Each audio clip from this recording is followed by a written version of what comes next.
Right guys, so once you removed your under scuttle panel that's covering the sump, then you need to go ahead and loosen off this sump nut here to drain all the oil. Once that's drained, we'll remove the filter which is here to replace the filter.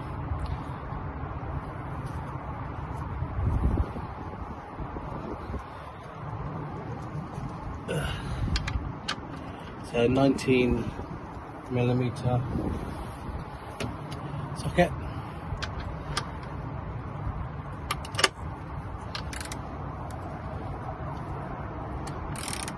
I was undoing it, not tightening that. Okay. So once you've got that cracked, make sure you've got something to catch the oil into. I've got this tray here. It's okay, it doesn't do a great job, but it kind of does what it needs to do for me. Let me loosen that up and then undo this bolt here.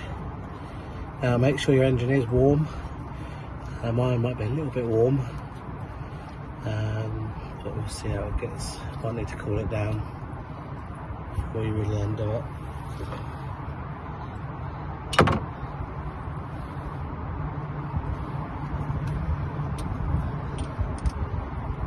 If it is a little bit warm, use an extension lead.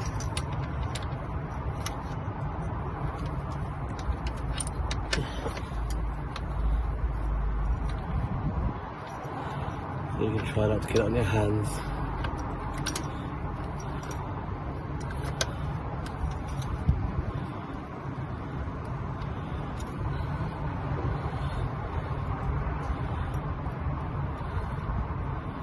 This will come gushing out, guys.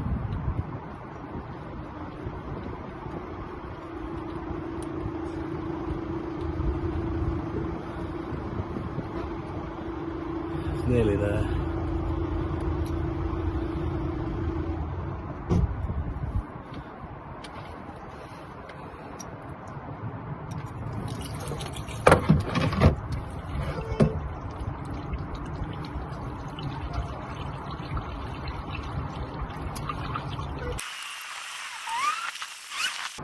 Now that's dripping like that, let it drain, open up the top oil fill plug, let it drain a bit, and once it's stopped dripping, a solid furnace, do the sump nut back up, and we'll crack on with getting the water.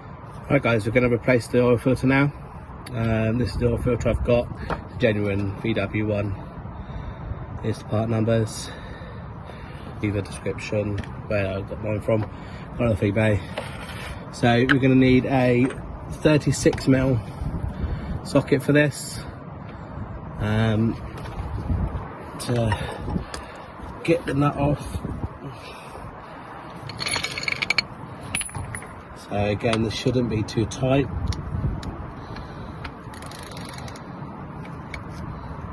And we just want to crack it off like that.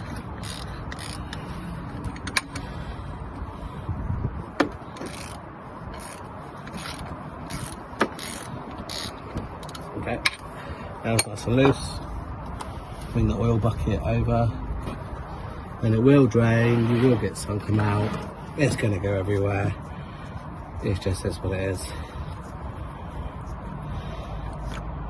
There you go.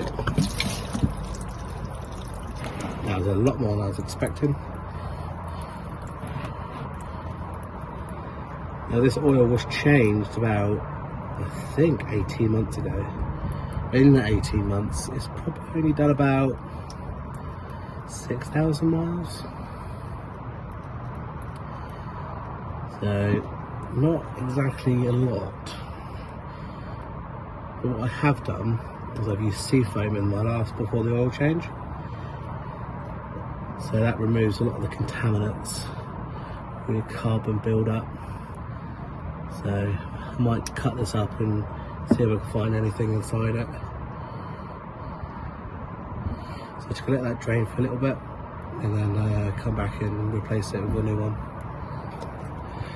Right, so before we put the new filter in, just need to get the old rubber O-ring off.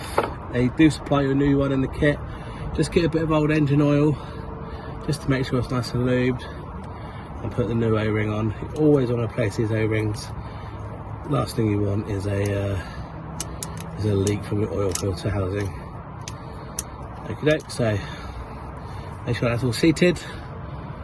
Put the new filter in, nice and click, and then push it up into the hole and tighten it up.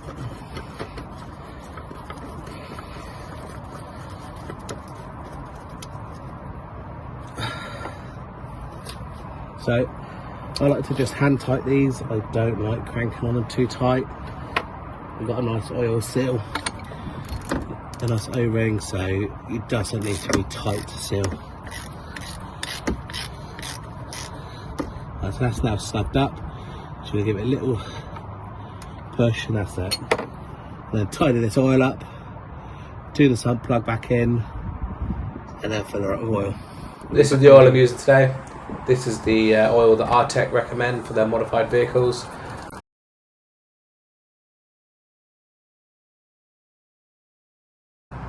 So you just need to check the oil level. The mark should be between the minimum and max, where my thumb is now. It's a little low, and I'll check the level on flat ground because I'm jacked up at the moment. Once the engine is full back of oil, a very important step is to prime the engine. This circulates all the oil around the engine, so it's safe when you start it for the first time. To do this, there's two relays you need to disconnect from the fuse panel that you can see on the right hand side of the engine bay. I'll leave a link to in the description for those relays so you know which ones to take out.